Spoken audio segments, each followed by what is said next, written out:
صراط الذين أنعمت عليهم غير المغضوب عليهم ولا الضالين.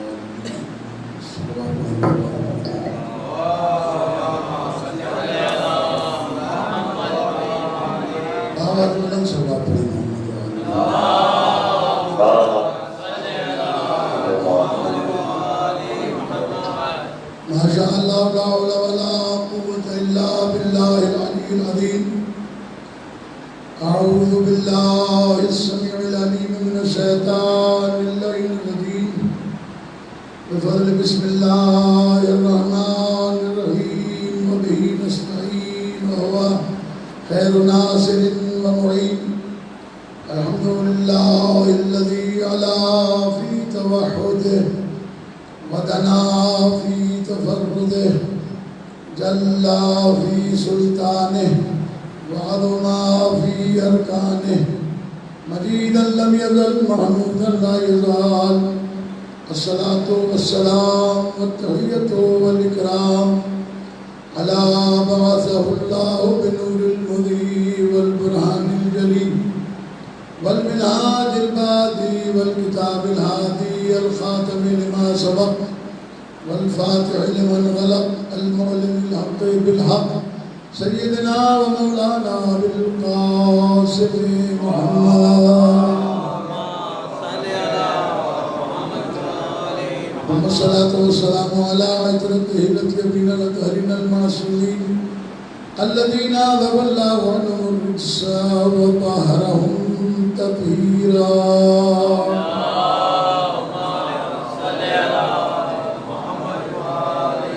اللعنة الدائمة الباقية على أعداء الله وأعدائهم أجمعين من يوم عداوتهم إلى قيام يوم الدين. أما بعد فقد قال الله سبحانه وتعالى في محكم كتابه الكريم بسم الله الرحمن الرحيم فاتقوا الله يا أولي الألباب الذين آمنوا قد أنزل الله إليكم ذكرا.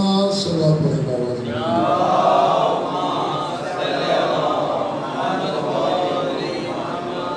برادران عزیز، آج ہم اس عشرِ مجالس کی 7ویں مجلس سے آپ کے سامنے مخاطب ہیں. عقل اور قرآن کے عنوان سے جو گفتگو آپ کے سامنے پیش کی جا رہی ہے اس میں کل 2-3 باتیں جو میں نے عرض کی ان کو فقط یاد دہانی کے لیے تھوڑا سا دوہرا کر بات کو آگے بڑھاتے ہیں کہ پہلی بات جو آپ نے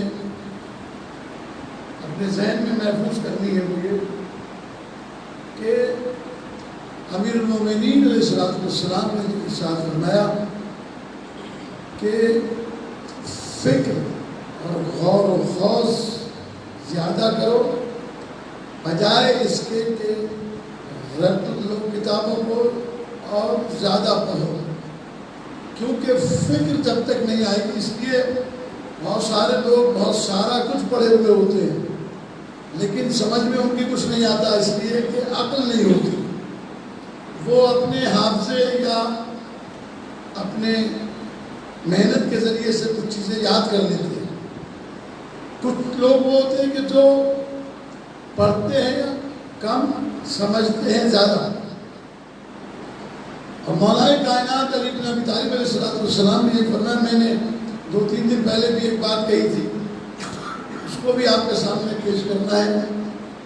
مولا کائنات علی بن ابی طالب علیہ السلام کا جو فرمان ہے وہ بھی پیش کرنا ہے کہ بہت زیادہ پڑھنا، بہت زیادہ کرنا یعنی مطالعہ کرنا تو ٹھیک ہے، اپنی جگہ کے اوپر علم حاصل کرتے رہو، لیکن عبادت میں اور علم میں دونوں میں یہ بات کہی گئی ہے کہ لیس العبادۃ فی کثرت الصوم والصلاۃ. عبادت زیادہ نماز اور روزے پڑھنے میں نہیں ہے کہ آدمی 100 رکعت نماز پڑھے اور 200 رکعت نماز پڑھے اور سارا سال کے روزے رکھے. معصوم نے فرمایا کہ اس میں عبادت نہیں ہے، بلکہ عبادت کس چیز میں ہے؟ وَلِلتَّفَكُّرُ فِي أَمْرِ اللَّهِ. اللہ کے امر میں غور کرو کہ اس نے تمہیں کیوں خلق کیا ہے ایسا تو نہیں کہ تم نمازوں میں لگے ہوئے ہو اور تم سے وہ حقوق ضائع ہو رہے ہیں جو تمہارے اوپر واجب ہیں. مثلا تربیت اولاد آپ کی ذمہ داری ہے، آپ مسجد سے نکل کے نہیں دے رہے. آپ نے کہا بھائی یہ تو میری نماز کا وقت ہے، یہ تو میں قرآن مجید کی تلاوت کروں گا. بچے چاہے خراب ہو جائیں، بچے چاہے ضائع ہو جائیں، ان کی تربیت نہ ہو سکے، میں اپنی عبادت مکمل کروں تو یہ عبادت نہیں ہے.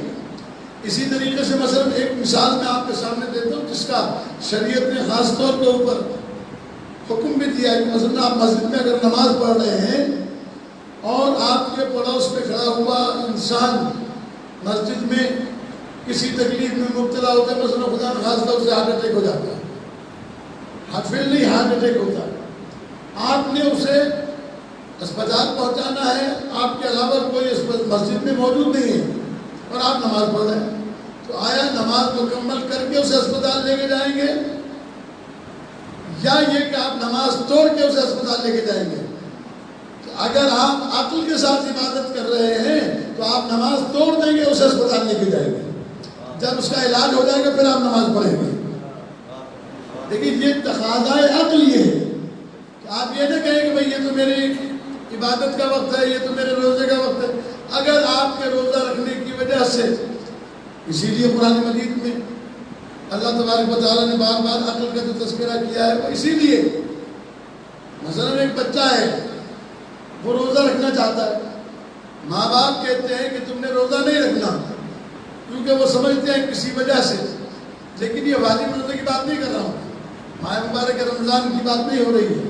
جو روزے اللہ نے انسان پر فرض کیے ہیں وہ ایک الگ مسئلہ ہے کہ بالغ بچے پر فرض روزہ ہے تو اس نے وہ روزہ رکھنا ہے.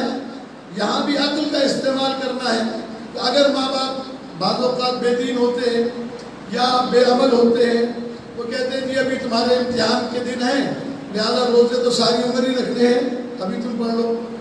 ان کو یہ پتہ نہیں ہے کہ یہ رمضان المبارک بھی پورا کرے گا، یعنی اگر مر گیا تو آپ ذمہ دار ہیں اس کے، اس لیے کہ زندگی کا تو کوئی بھروسہ نہیں ہے نا.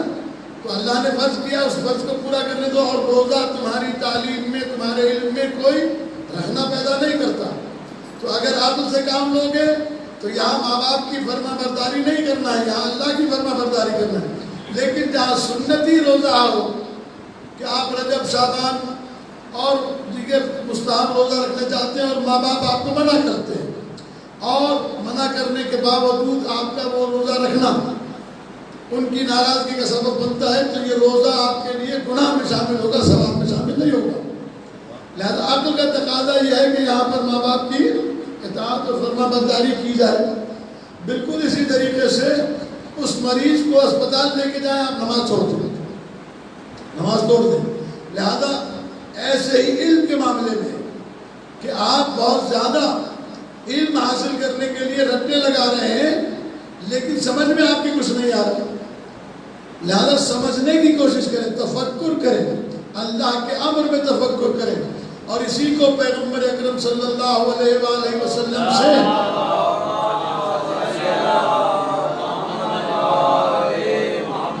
سوال کیا علی علیہ السلام نے.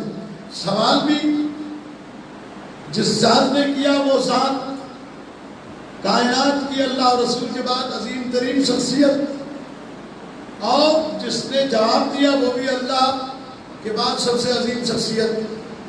بعد از خدا بزرگ توی قصہ مختصر والی وہ ذات پیغمبر اکرم کی.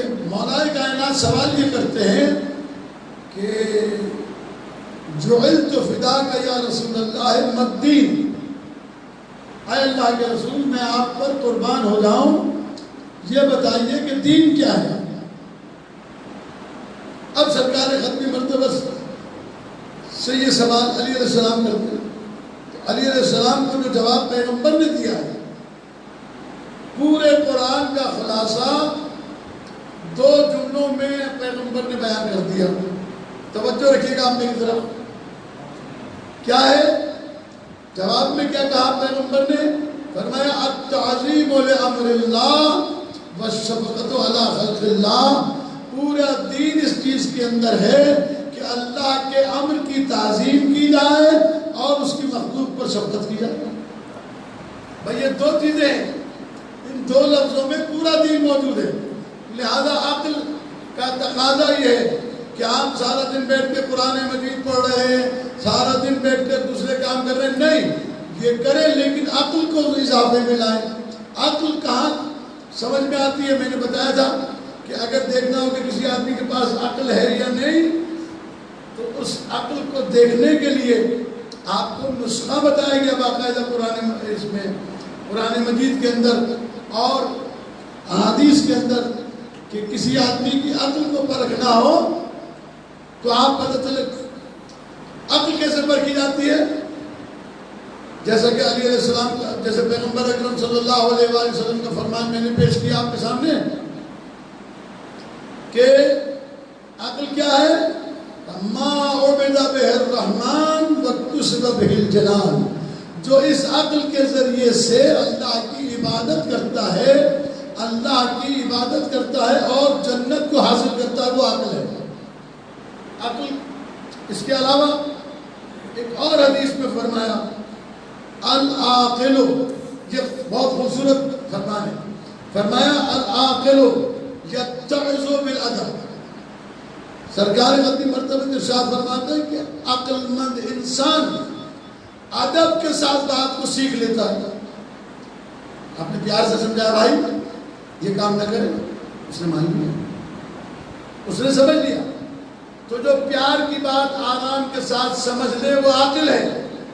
پھر فرماتے ہیں وَالْبَهَائِمُ لَا تَرْتَدِعُ إِلَّا بِالضَّرْبِ، لیکن جانور وہ ہے جس کے پاس عقل نہیں ہوتی، جب تک اس کی مار پیٹ نہ کی جائے وہ ڈرتا نہیں ہے۔ چلا بھیجے بابا محمد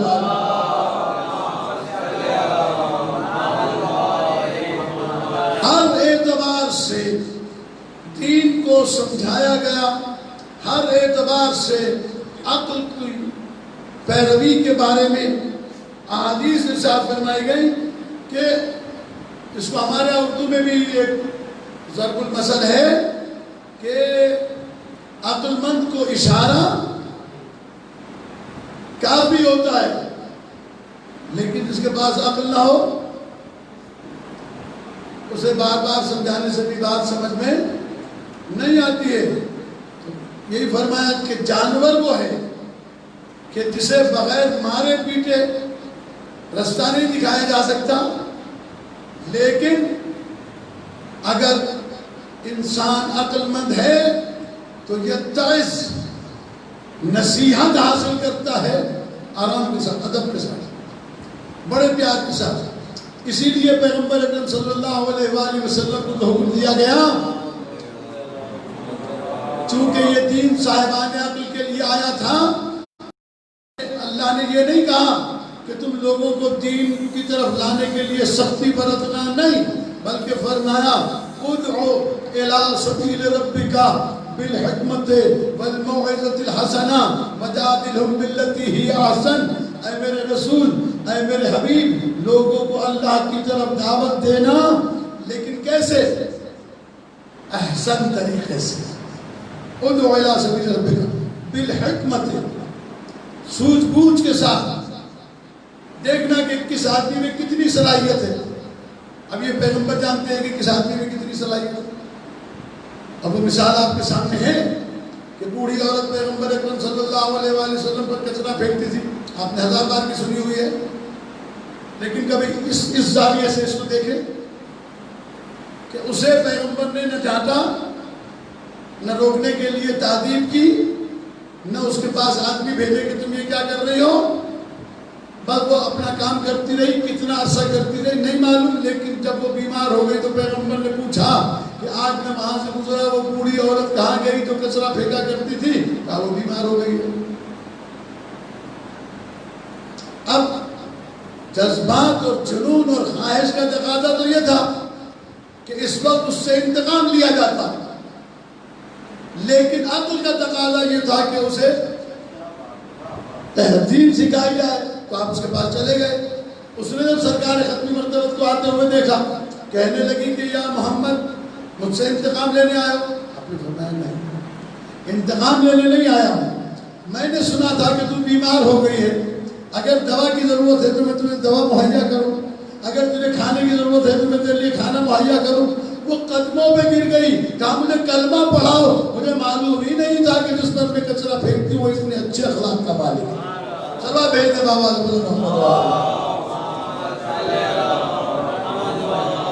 ان باتیں میں آپ کے سامنے پیش کر رہا ہوں اسی لیے کہ یہ وہ باتیں یاد رہ جائیں گی, کیونکہ یاد ہے بچپن سے سنتے چلے آ رہے ہیں, لیکن ہم نے کبھی ان باتوں پر غور نہیں کیا کہ آخر ایسا کیوں ہوا. یہ صرف اس لیے کیونکہ پیغمبر اکرم اول ما خلق اللہ تو پہلی مجلس میں نے کہا تھا کہ یہ عقل کامل ہے, مکمل عقل ہے, انہی کو عقل کا نام دیا گیا ہے. اللہ نے انہیں عقل بنا کر دنیا کے اندر بھیجا ہے. لہذا انہوں نے دین اسلام کو پہنچانے کے لیے ادعو الی سبیل ربک بالحکمت والموعظۃ الحسنہ وجادلہم باللتی ہی احسن. اگر تمہارا مکالمہ ہو تو مکالمے میں بھی آواز بلند نہیں ہونی چاہیے, لہجے میں سختی نہیں آنی چاہیے, لہجہ نرم رہنا چاہیے. جیسے کہ میں نے کل ایک واقعہ پیش کیا تھا, آج ایک واقعہ اور آپ کے سامنے امام حسن مصطفیٰ علیہ السلام سے متعلق پیش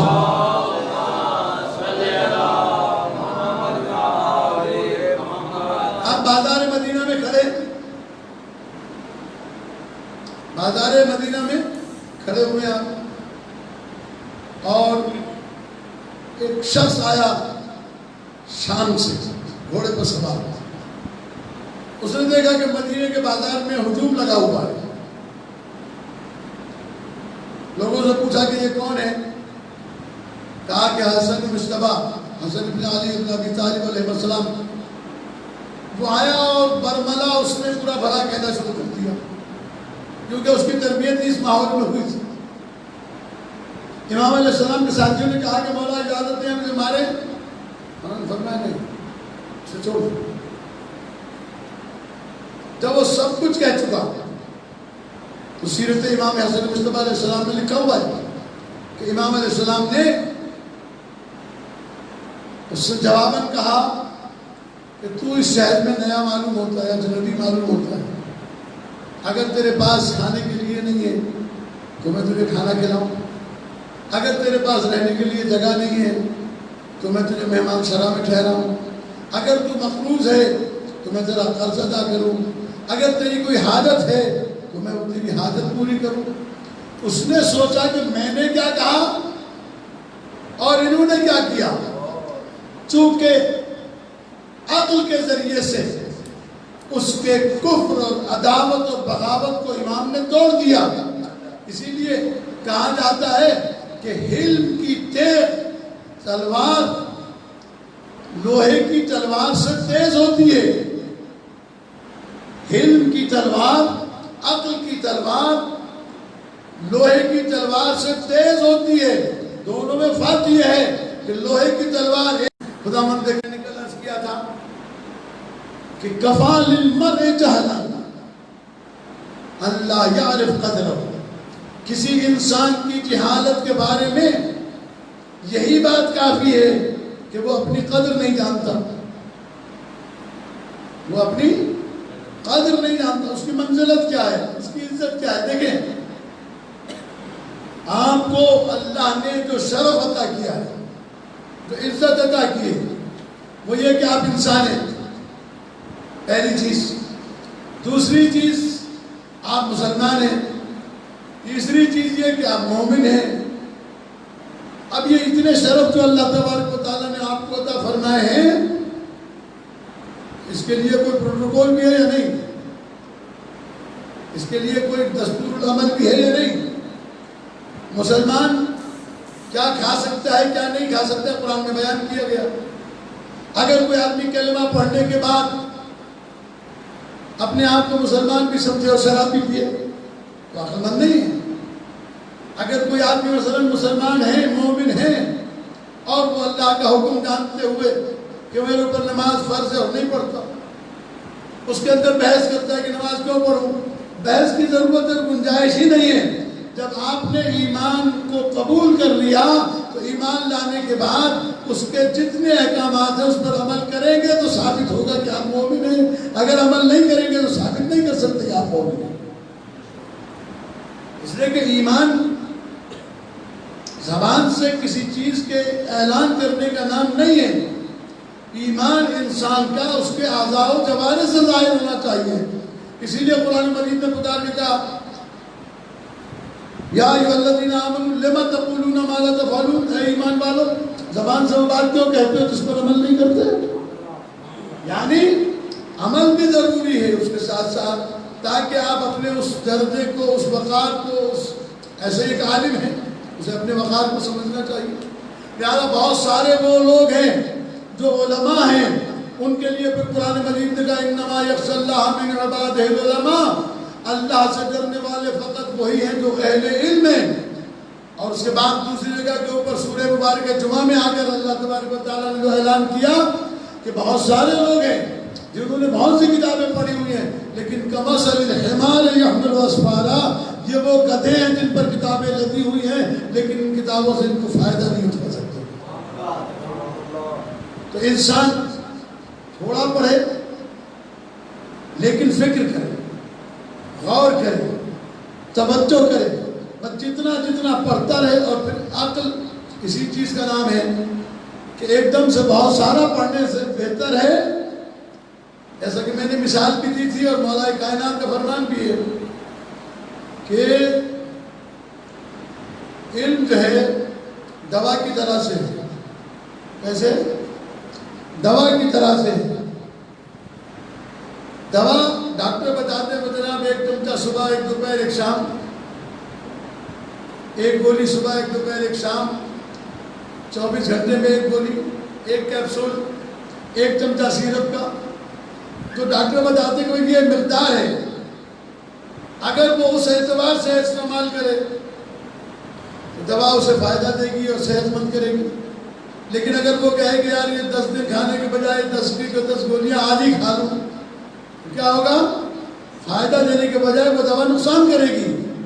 اسی طریقے سے اگر مثلا سیرپ ہے تو کہتا ہے جی شیشی میں 10 دن میں جو پیوں گا آج ہی پی لیتا ہوں ساری، نقصان کرے گی.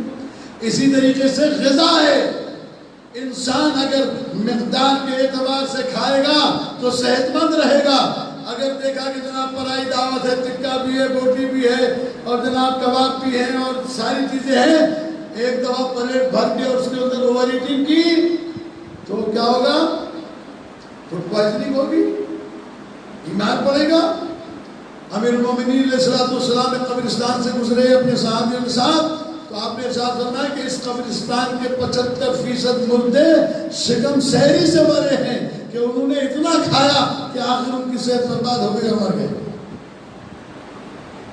عقل ہر چیز کے لیے، اسی طرح علم ہے، اسی طرح کلام ہے، اسی طرح گفتگو ہے کہ تھوڑا تھوڑا سا پہنچاتے رہو تاکہ تھوڑا تھوڑا سا. یہ جو کلاس میں پیریڈز لگائے جاتے ہیں، ایک کتاب کو 1 سال میں پڑھایا جاتا ہے، ایک دن میں پڑھا دیں. چل ایک دن میں نہیں پڑھائیں، 6 مہینے میں پڑھا دیں سال کے بجائے. نہیں پڑھاتے. کیوں؟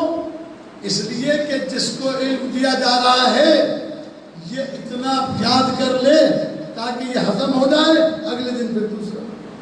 اس کے دوران ایک دن کی چھٹی بھی دی جاتی ہے، دی جاتی ہے نہیں؟ کیوں؟ یہ ساری حکمتیں ہیں علم حصول کے لیے. اور یہی اسی لیے جیسے آپ تعلیم کے دوران چھٹی لیتے ہیں، اسی طرح اللہ تبارک و تعالیٰ نے انہی ایام میں کھانے پینے کے ساتھ بعض دنوں میں روزے سنت رکھے ہیں تاکہ کھانے کی بھی چھٹی ہو جائے، آپ کے معدے کو تھوڑا سا سکون مل جائے. یہ عقل کے تقاضے ہیں. اور یہ آل محمد علیہ السلام نے خود بھی اس پر عمل کیا اور اس کو ہم تک پہنچایا بھی.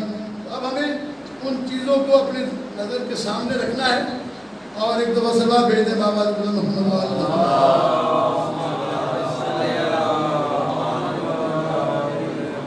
اسی لیے امیر المومنین علیہ السلام نے چاہا فرمایا تفقہوا الا وانتم علی جہال، سمجھنے کی کوشش کرو ورنہ تمہارے اندر اور یہ خانہ بدوشوں میں کیا فرق ہے؟ سمجھو. اب یہ دین کی سمجھ بھی، دنیا کی سمجھ بھی ہے. یہ پوری زندگی آپ کی جو ہے اسلام نے شروع سے لے کے آخر تک ایک ایک چیز آپ کی رکھی ہے. اسے اہل بیت علیہ السلام نے کھول کر اپنی سیرت کے ذریعے سے ہمارے سامنے پیش کیا ہے، اپنی سیرت کے ساتھ ہمارے سامنے رکھا ہے۔ تفقہو، سمجھ کی باتیں کرو، سمجھنے کی کوشش کرو، عقل سے کام لو۔ افلا تعقلون، افلا یعقلون، بڑا پڑھا ہے قرآن مجید۔ میں نے عرض کیا تھا کہ اگر میں یہ ساری آیتیں اور حدیثیں پڑھنا شروع کروں تو آپ کے اوپر بوجھل بن جائیں گے، اس لیے میں تھوڑا تھوڑا سا آپ کے سامنے سمجھانے کی کوشش کرتا ہوں تاکہ اس بات کو سمجھنے کی کوشش کریں۔ اور جن لوگوں نے سمجھا ان کے سامنے یہ بات آ گئی۔ تو کل میں نے آپ کے سامنے عرض کی تھی کہ لا یستوی الخبیث والطیب،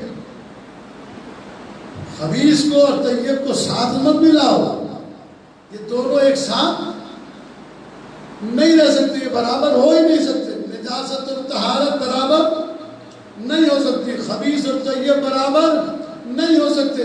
اسی لیے آپ کے سامنے زندگانی ائمہ اہل بیت علیہ السلام بھی ہے اور زندگانی اصحاب امام حسین علیہ السلام اور اصحاب اہل بیت علیہ السلام ہیں۔ میں انشاءاللہ اس کے لیے عرض کروں گا اور دو چار باتیں عرض کرنی، چونکہ ایام یہ مصائب کے شروع ہو گئے۔ چاہتا ہوں جناب قاسم کی شہادت کے حوالے سے چند باتیں آپ کی خدمت میں عرض کروں، اس لیے ضرورت اس امر کی ہے۔ امام حسین علیہ السلام کربلا آئے، زمین خریدی، زمین خریدنے کے بعد ان کو واپس کی اور کہا کہ یہ تم ہی کاشت کرو، اسے کھاؤ، بس ہمارے لاشیں دفنا دینا، اور ہمارا مہمان آئے تو اسے 3 دن تک مہمان رکھنا، ہمارا زائر آئے تو اسے 3 دن تک مہمان رکھنا۔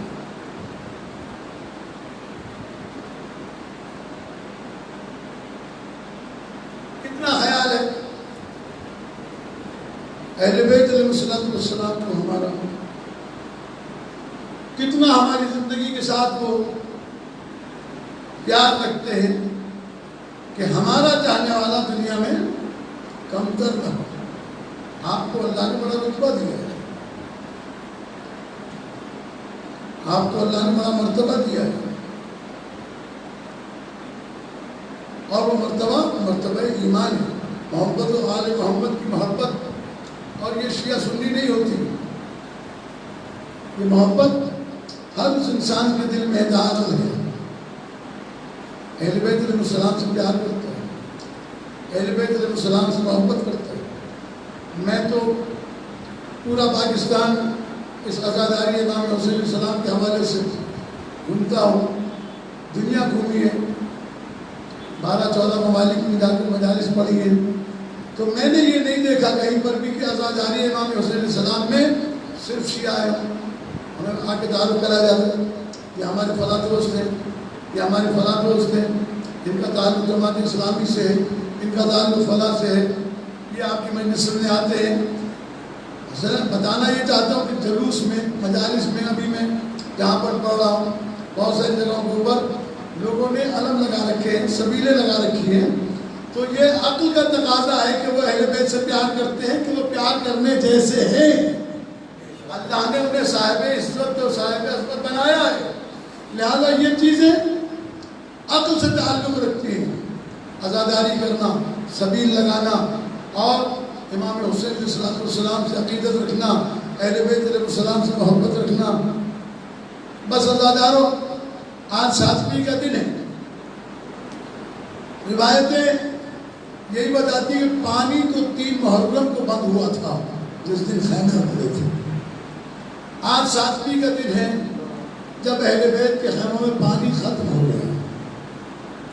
علامہ آیت اللہ العظمیٰ سید علی نقی نقطن علی اللہ مقامہ کا ایک جملہ میں نے پڑھا تھا کہیں، وہ فرمایا کرتے تھے کہ میں نے تاریخ کا مطالعہ کیا ہے،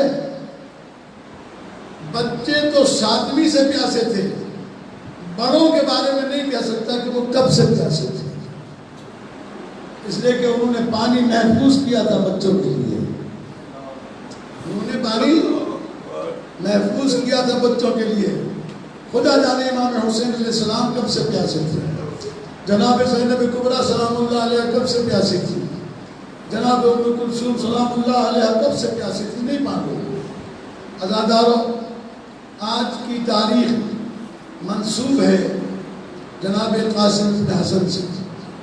عزادارو، تاریخوں نے لکھا ہے کہ جب امام حسن مصطفیٰ علیہ السلام زہر دیا گیا اور امام وصیتیں فرما رہے تھے، اس وقت ایک تعویذ لکھ کر امام حسن مصطفیٰ علیہ السلام نے جناب ام فروا کو دیا تھا اور کہا تھا ام فروا یہ قاسم کے ہاتھ پہ باندھ دینا، اگر کبھی کوئی مشکل وقت آئے تو اسے کھول کے پڑھ لینا، تمہاری مشکل آسان ہو جائے گی. اس میں نے تمہاری مشکل کی آسانی کا نسخہ لکھ دیا ہے. عزادارو، عاشور کے دن جب جناب قاسم آ کر جناب ام فروا سے کہتے ہیں کہ اماں جان مجھے کسی طرح بھی چچا جان اجازت نہیں دیتے میدان میں جانے کی.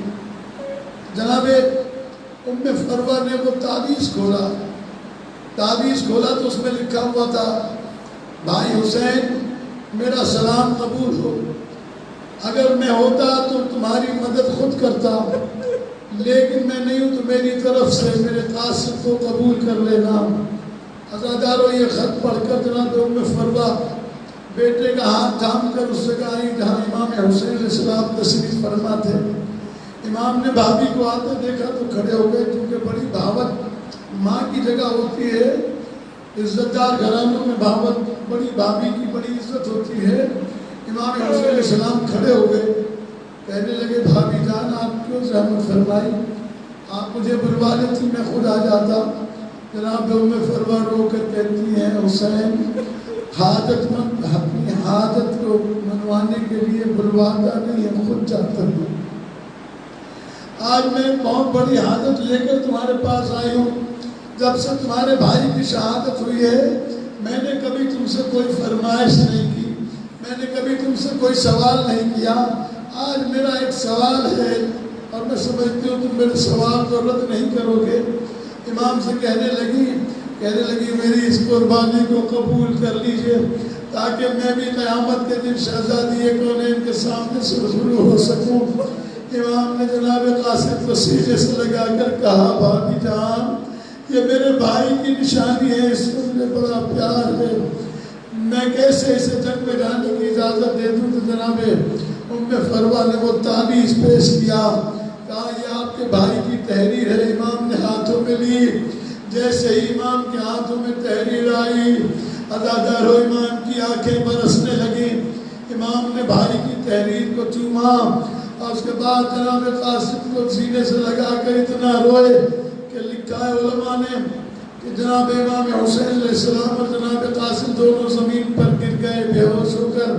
جب ہوش آیا امام حسین علیہ السلام نے بھتیجے کو اپنے ہاتھوں سے تیار کیا، میدان میں بھیجنے لگے. جناب قاسم کو اپنی گود میں اٹھا کر گھوڑے پر سوار کیا.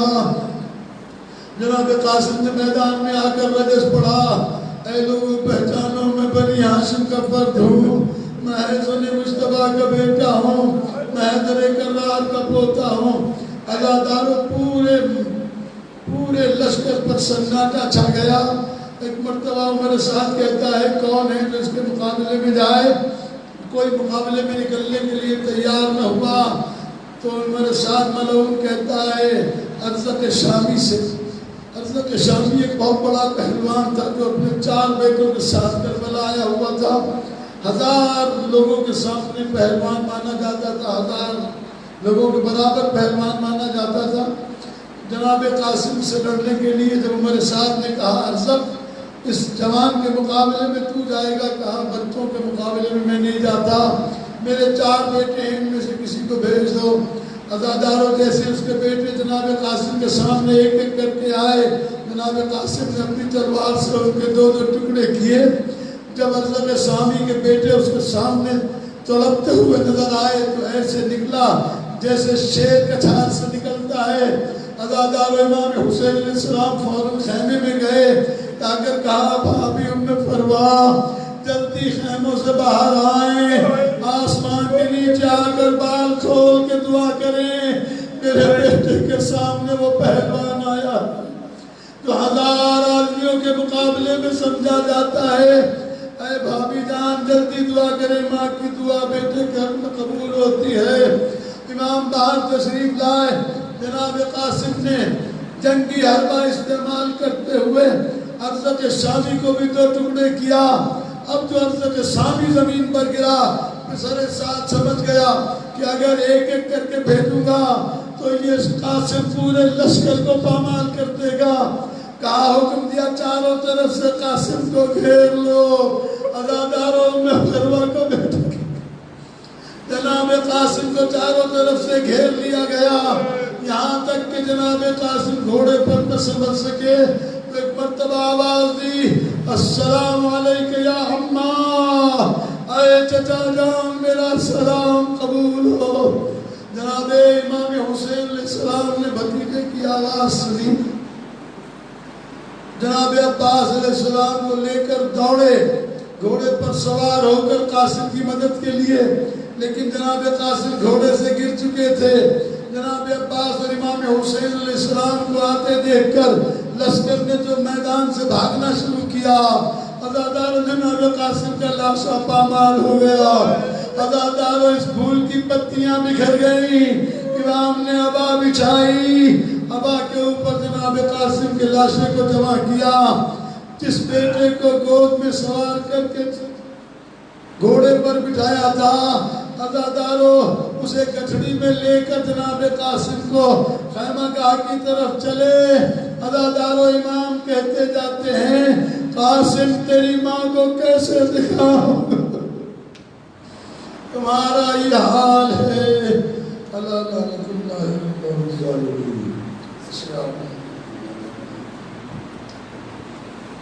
حسین